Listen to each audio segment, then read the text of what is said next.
Hari ini dalam program Life Unlimited kita akan temukan lagi satu rahasia lagi. Siapakah kita sebenarnya? Identitas kita di dalam Tuhan. Mau tahu lagi? Karena itu mari kita masuk bersama-sama dalam program Life Unlimited.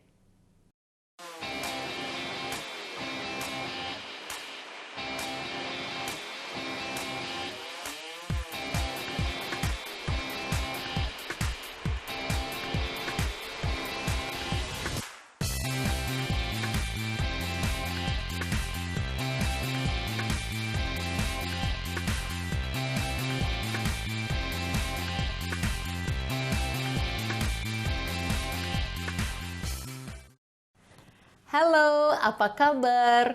Ya, saya Susan Hooper, senang sekali kita bisa jumpa kembali dengan semua pemirsa Life Unlimited dimanapun berada.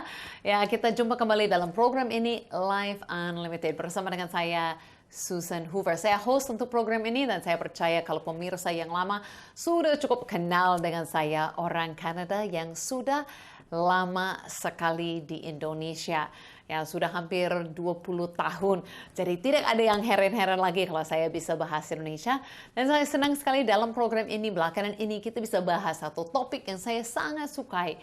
Itu adalah siapakah kita, identitasku. Ya, saya mau jadikan itu sesuatu yang setiap pribadi, setiap orang pemirsa boleh terima, boleh pegang. Dan hari ini pun kita akan lanjut lagi dengan satu tema. Kita akan membahas bahwa kita semua adalah pemilik hidup berkelimpahan. Apa arti itu? Apa yang kita akan alami? Ya, itu lebih lagi kita akan ceritakan. Tapi sebelumnya, saya mau mengingatkan kita bukan saja sampai dalam program ini, kita boleh gabung ya di dalam social media dan ada nomor call center. Jadi ada satu tim yang siap untuk jawab pertanyaan, ceritakan lebih lagi siapakah Yesus, atau mungkin untuk mendoakan yang sakit atau yang ada masalah-masalah yang lain. Dan setiap bulan kami terima laporan-laporan dari pemirsa yang alami sesuatu setelah didoakan. Seperti hari ini saya membaca satu kesaksian dari seorang ibu yang ada di Sulawesi Tengah. Ya, apa yang dikatakan, dia kemarin minta doa karena kakaknya masuk rumah sakit dan alami sakit paru-paru dan gangguan jantung. Cukup serius ya pemirsa, tapi puji Tuhan, hanya 2 hari kemudian dia memberi kabar demikian. Nah, ini yang kami terima kabarnya. Puji Tuhan, kakak saya hari ini dikatakan dokter telah sembuh dan hari ini sudah bisa kembali ke rumah. Dengan perawatan di rumah, Tuhan itu dahsyat. Tuhan Yesus, terima kasih Tuhan, Engkau sangat baik. Ya, saya setujui dengan ibu ini ya. Dia katakan apa? Wow, dengan perubahan ajaib, dengan kesembuhan terjadi hanya dalam 2 hari. Dia berkata apa? Tuhan itu dahsyat. Setuju sekali. Memang Tuhan baik, sungguh amat baik, luar biasa baik. Jadi bagi semua pemirsa yang ingin didoakan juga boleh hubungi kami setelah program ini selesai. Ada nomor WhatsApp dan nomor telepon di mana kami bisa dihubungi.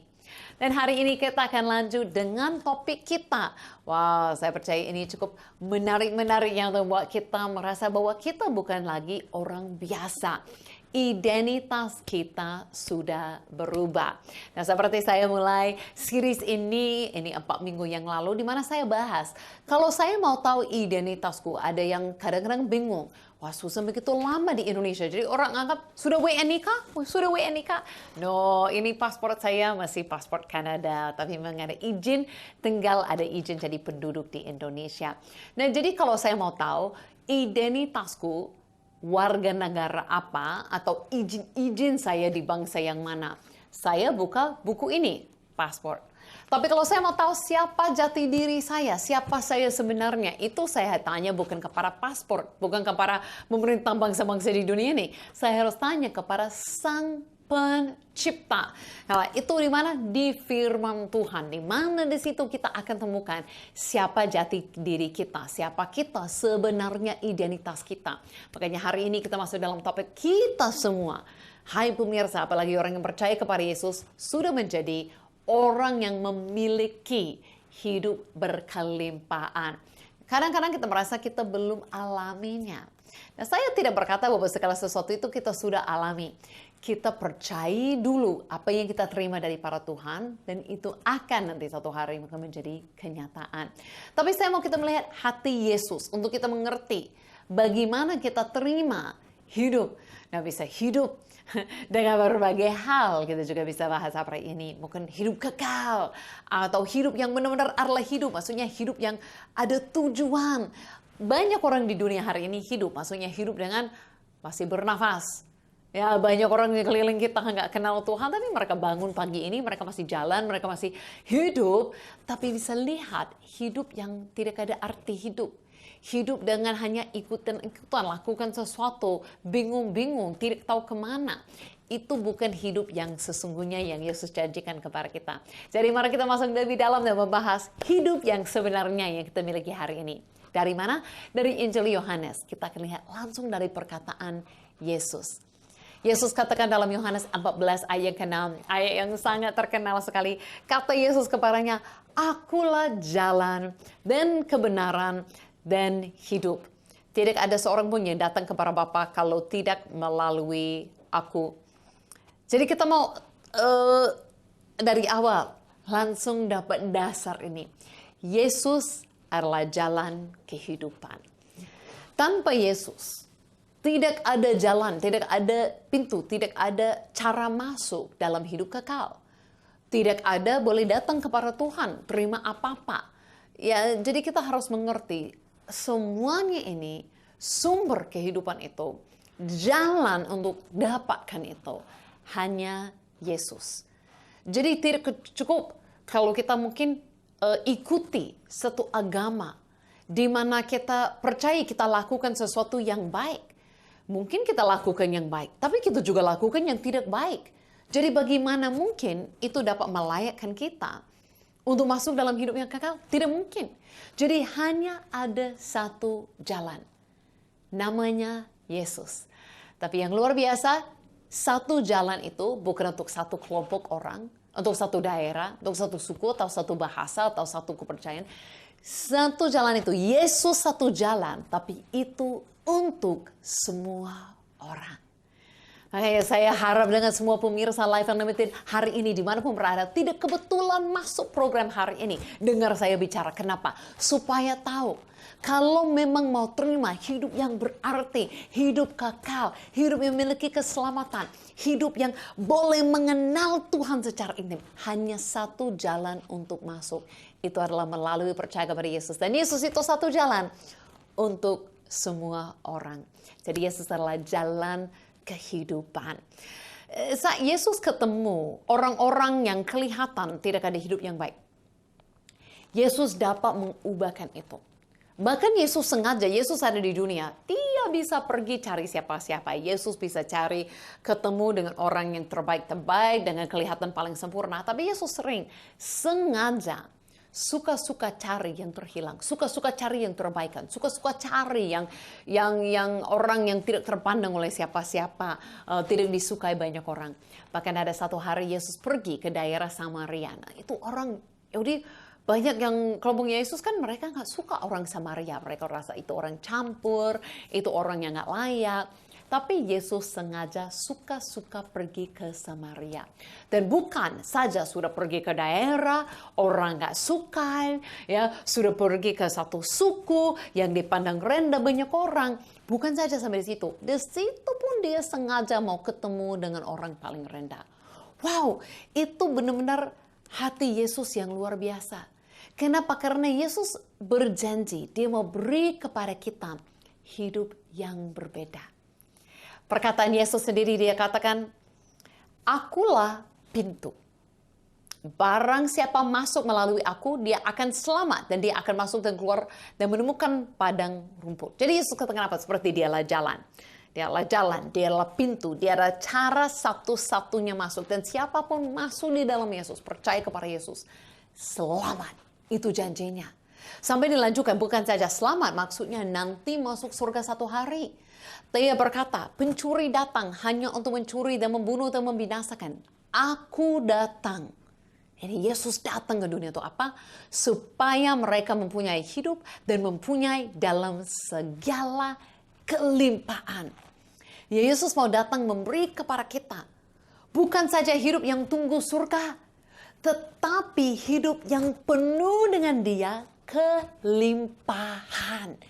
Hidup yang penuh dengan arti, penuh dengan sukacita, penuh dengan hikmat, penuh dengan rohnya, penuh dengan kuasa, penuh dengan damai, penuh dengan semua. Bukan saja hidup yang menunggu kapan mati masuk surga atau nanti-nanti masuk keselamatan, tapi keselamatan itu kita terima, kita boleh nikmati juga di dunia ini sekarang ini.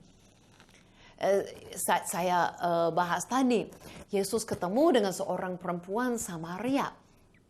Tahu nggak? Yesus datang ke satu sumur pada siang hari.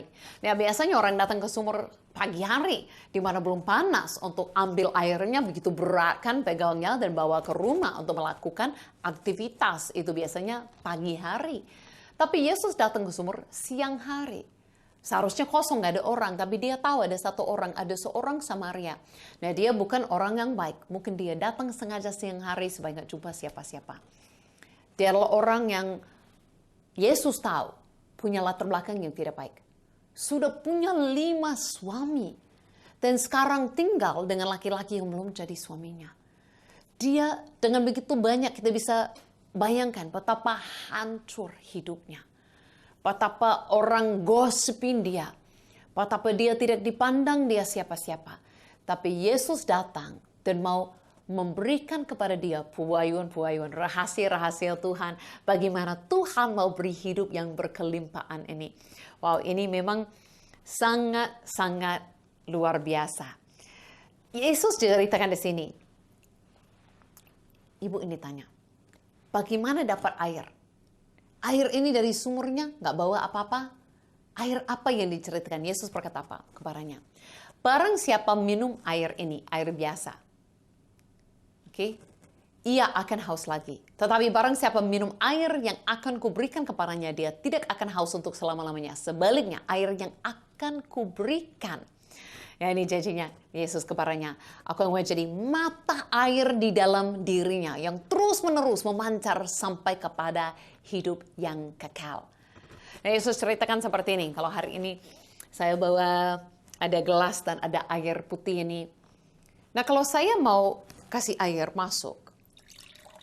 Nah, bayangkan biasanya kita penuhi satu gelas, sampai penuh, diisi penuh, kita minum, ini kosong lagi. Nah, kalau saya minum saat ini, oke, bisa memuaskan saya dari mungkin hari yang panas, di mana saya lagi haus.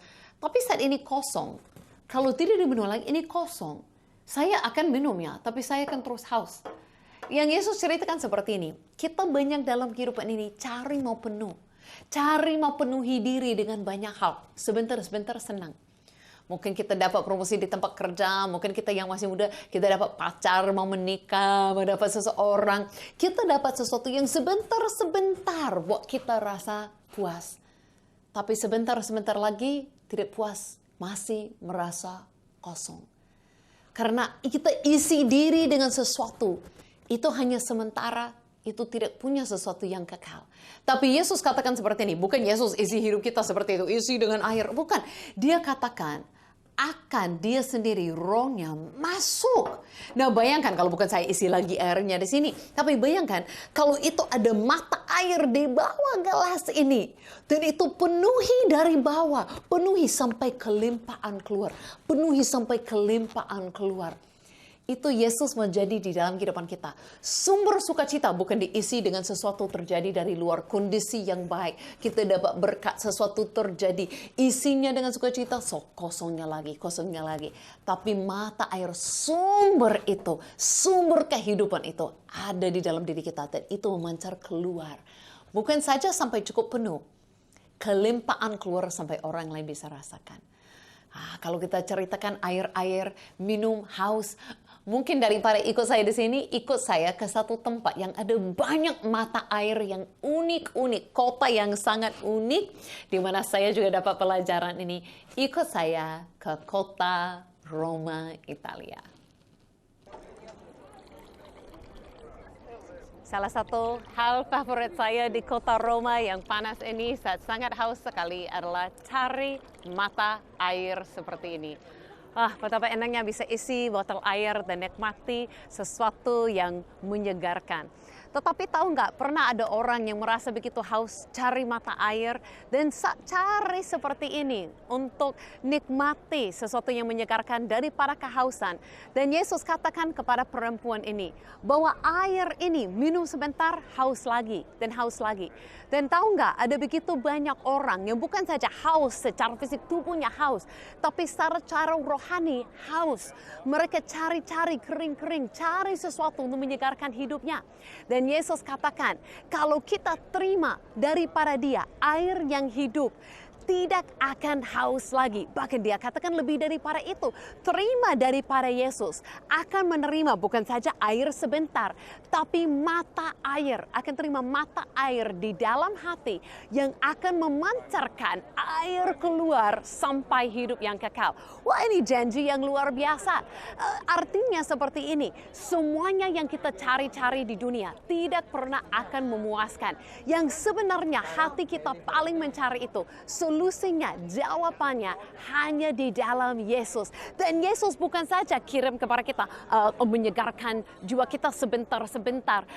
Nanti pergi ibadah baru dapat lagi, nanti pergi ibadah baru dapat lagi. No, tetapi yang Yesus berikan kepada kita adalah sumbernya Dia sendiri di dalam kehidupan kita.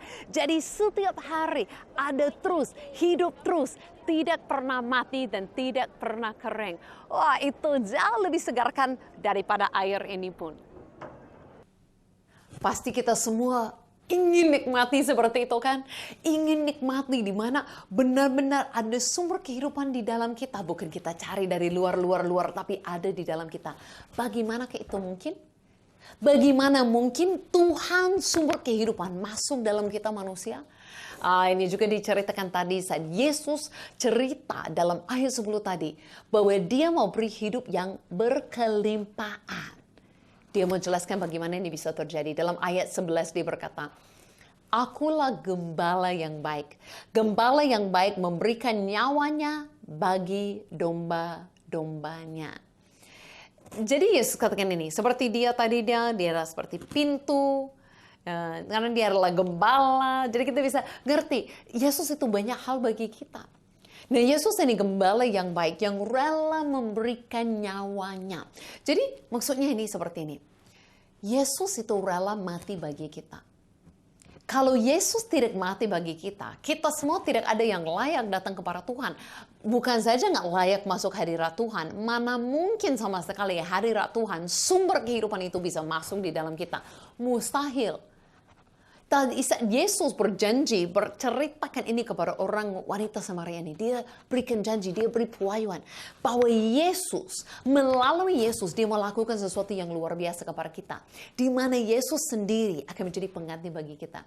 Dia akan ambil dosa kita di atas dirinya. Dia yang terima hukuman mati bagi kita. Makanya Dia disalibkan. Tapi Dia tidak akan tetap mati. Dia begitu mengasihi kita. Dia rela mati bagi kita. Melalui kematian Dia selesaikan masalah dosa untuk kita. Tapi Dia tidak tetap mati. Dan Dia bangkit supaya Dia benar-benar beri hidup kepada kita. Jadi masalah mati Dia sudah selesaikan. Dan Dia hidup untuk juga selesaikan masalah hidup bagi kita. Supaya kita semua tidak pernah harus takut mati, tapi tahu kita selamat di dalamnya dan kita akan terima hidup kekal. Kita akan masuk surga bersama dengan selama-lamanya. Jadi kan Yesus mati supaya kita terima hidup kekal. Bukan saja hidup di dunia ini, tapi Yesus mati supaya digantikan kepada kita. Mautnya itu digantikan dengan hidup berkelimpahan, hidup kekal. Hidup yang benar-benar hidup. Luar biasa kah? Yesus, kalau tidak ada Yesus mati bagi kita, kita tidak ada hidup. Tapi justru karena Yesus mati bagi kita dan bangkit bagi kita, Dia adalah Tuhan yang mengalahkan maut, mengalahkan kematian. Dia mengalahkan itu semuanya. Dia bangkit, Dia naik ke surga. Dan karena Dia sudah mati bagi dosa kita, kita sudah menjadi benar. Itu yang kita pelajari kemarin. Kita sudah jadi benar. Karena itu, saat kita percaya kepadanya, Roh-Nya yang hidup itu boleh masuk di dalam diri kita. Karena masalah dosa itu sudah selesai oleh apa yang Yesus lakukan bagi kita. Ini kabar baik bagi setiap orang pemirsa, siapapun dirimu, dimanapun berada. Ini kabar yang baik bagi kita, bahwa Yesus mati bagi kita, supaya kita boleh terima hidup yang kekal. Supaya kita tidak harus pernah takut mati, karena Yesus sudah mati. Yang seharusnya kita takuti adalah dihukum nanti kalau mati karena semua kesalahan dan dosa kita. Tapi Yesus sudah ambil hukuman itu. Yesus sudah disalibkan, menderita dengan semua dosa kita. Supaya kita tidak harus pernah takut lagi untuk hari kematian. Karena kalau tubuh ini satu hari nanti mati, roh kita akan hidup selama-lamanya, masuk surga bersamanya, dan kita tidak akan dihukum lagi oleh dosa-dosa itu. Yesus sudah ambil itu untuk kita. Wow, luar biasa sekali. Saya merasa karena itu sudah waktunya kita memuji Yesus yang dahsyat, yang luar biasa. Dengan satu lagu ini, Yesus Mulia. Terangmu yang telah ubah hidupku, kau jadikan aku ciptaan baru. Ku angkat tanganku dan memujimu. Hidupku tak sama sejak kau ada, dan kini engkaulah pusat segalanya. Kasih-Mu kan selalu cukup bagiku. Keagungan-Mu, kedahsyatan-Mu terpancar dari indahnya dunia.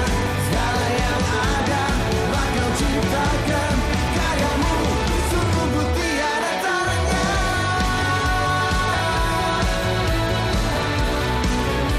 Sungguh tiada taranya.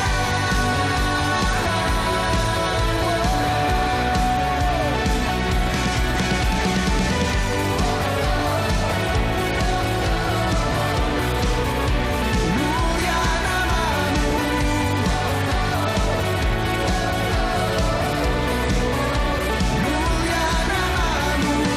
Hidupku tak sama sejak Kau ada, dan kini Engkaulah pusat segalanya. Kasih-Mu selalu cukup bagiku. Keagungan-Mu, kedahsyatan-Mu terpancar dari indahnya dunia.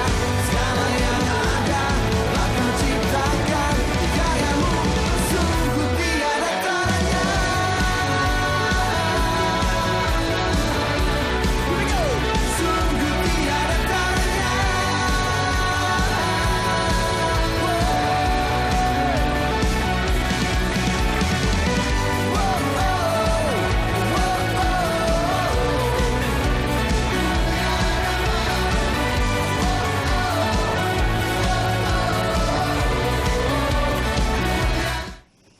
Amin. Yesus mulia, Yesus ajaib. Tanpa Yesus nggak ada harapan hidup. Bukan saja di dunia ini, tidak ada tujuan hidup, tidak ada sumber kehidupan, untuk kekal juga tidak ada. Tapi karena Yesus dan semuanya yang Yesus lakukan, ada harapan, ada sumber kehidupan untuk kehidupan ini. Dan juga untuk hidup kekal yang akan datang. Nah, ini kabar baik untuk kita semua. Saya harap semua benar-benar terima sukacita. Tapi kita belum selesai. Ada masih satu poin lagi saya mau bawa untuk kita hari ini. Karena kita tahu hidup kekal itu, ya belum hari ini kan kita semua masih hidup di dunia nih. Saya masih bicara sama orang yang masih hidup. Jadi bagaimana kita hidup di dunia ini? Itu karena Yesus beri hidup penuh arti. Yesus beri hidup penuh arti. Jadi kita tidak hanya tunggu untuk surga yang akan datang, tapi di dunia ini juga. Setelah Yesus mengatakan bahwa Dia adalah gembala yang baik, yang sudah mati yang mau mati bagi domba-dombanya, yang mau beri nyawanya bagi kita. Dia berkata seperti ini dalam ayat 14. Akulah gembala yang baik, dan aku mengenal domba-dombaku, dan domba-dombaku mengenal aku. Indah kan? Luar biasa kan? Nah, Yesus adalah gembala yang baik. Kenapa Yesus mau beri ilustrasi Dia adalah gembala, kita adalah domba-domba? Karena kalau kita tahu, seorang gembala pada waktu itu harus orang yang benar-benar berani. Harus siap. Bukan ada serigala datang, singa datang, binatang liar datang. Dan harus seorang gembala berani melawan. Sampai berani dirinya sendiri dikorbankan untuk menyelamatkan domba-domba. Domba itu tidak bisa melawan. Domba itu nggak ada kekuatan. Domba itu tidak ada giginya besar, tidak ada apa-apa. Domba itu adalah salah satu binatang yang harus dipimpin, harus dijaga. Kalau tidak dipimpin, sering tersasar ya, tidak tahu jalan, hilang posisinya. Kalau domba itu tidak dikasih makan, kadang-kadang tidak makan. Domba itu adalah harus dijaga. Kalau tidak dijaga, sering bisa dibunuh, dimakan oleh binatang liar dan lainnya. Tapi bersyukurlah Yesus beri ilustrasi ini untuk menunjukkan. Sekalipun kita lemah, tidak bisa buat apa-apa, tidak bisa selamatkan diri, tidak bisa jaga diri, tidak bisa memimpin diri. Dia yang ambil posisi itu untuk kita. Dia mau memimpin kita dengan baik. Dia mau menjaga kita dengan baik. Dia melakukan semuanya. Dan dia katakan ini, dia bukan Tuhan yang jauh-jauh daripada kita. Dia memberi hidup kepada kita penuh arti, di mana kita boleh mengenal dia, kita boleh punya hubungan dengan dia. Dia Tuhan yang maha kuasa, dia sang pencipta dunia, tapi dia mau kita boleh punya hubungan, boleh mengenal dia, boleh komunikasi dengan dia. Wow, itu luar biasa sekali. Jumpa dengan Yesus, itu mengubahkan hidup. Tadi saya ceritakan perempuan di Samaria, latar belakangnya hancur. Hancur. Orangnya yang pindah dari berapa pernikahan dan laki-laki banyak. Orang yang mungkin tidak diterima komunitas. Tapi setelah dia jumpa dengan Yesus, orang yang sebelumnya pemalu, orang yang sebelumnya mungkin tidak diterima, ditolak, orang berdosa, setelah dia jumpa dengan Yesus, dia begitu semangat dengan ketahuan dia jumpa Sang Mesias. Dia penuh dengan hidup, dia penuh dengan semangat, dia penuh dengan sukacita, dia penuh dengan keberanian. Sampai berkata dia pulang ke kampungnya, cerita kepada semua orang. Dia menjadi orang yang dapat hidup, dapat arti hidup yang luar biasa. Sampai dikatakan dalam firman Tuhan, banyak orang percaya karena perempuan ini. Perempuan yang sebelumnya bukan siapa-siapa, menjadi orang yang beri dampak banyak orang. Wow, Yesus memberi kepada kita hidup, bukan saja masih bernafas. Hidup yang benar-benar hidup. Ada arti hidup. Saya mau berdoa untuk semua pemirsa saat ini juga. Tuhan, saya bersyukur Engkau datang, Engkau rela mati supaya kami boleh hidup. Dan bukan hidup yang biasa-biasa, tapi Engkau beri kepada kami hidup berkelimpahan. Engkau beri kepada kami hidup kekal. Engkau beri kepada kami hidup yang penuh arti. Jadi terima kasih Engkau Yesus sumber kehidupan. Saat kami percaya kepadamu, Engkau tinggal di dalam kami. Dan kami menerima hidup yang benar-benar hidup daripadamu. Terima kasih Yesus. Berilah pewahyuan kepada kami semua. Kami bersyukur punya gembala yang baik seperti Engkau Yesus. Di dalam namamu kami berdoa. Amin, amin. Dan kalau ada yang mau tahu lebih lagi arti hidup, kenapa Anda di dunia ini, siapa Tuhan Sang Pencipta, apa yang Yesus lakukan, atau mau berdoa untuk percaya kepada Yesus dan ambil tindakan itu hari ini, segera hubungi kami, segera hubungi tim Life Unlimited. Kami akan sangat senang untuk menceritakan lebih lagi dan mendoakan semua pemirsa yang mau didoakan. Dan kita akan jumpa lagi. Hai pemilik hidup berkelimpahan. Hai orang yang memiliki kehidupan yang luar biasa. Kita akan ketemu minggu depan lagi. Temukan satu lagi identitas kita di dalam Yesus. Sampai kita jumpa lagi. Tuhan Yesus memberkatimu semua.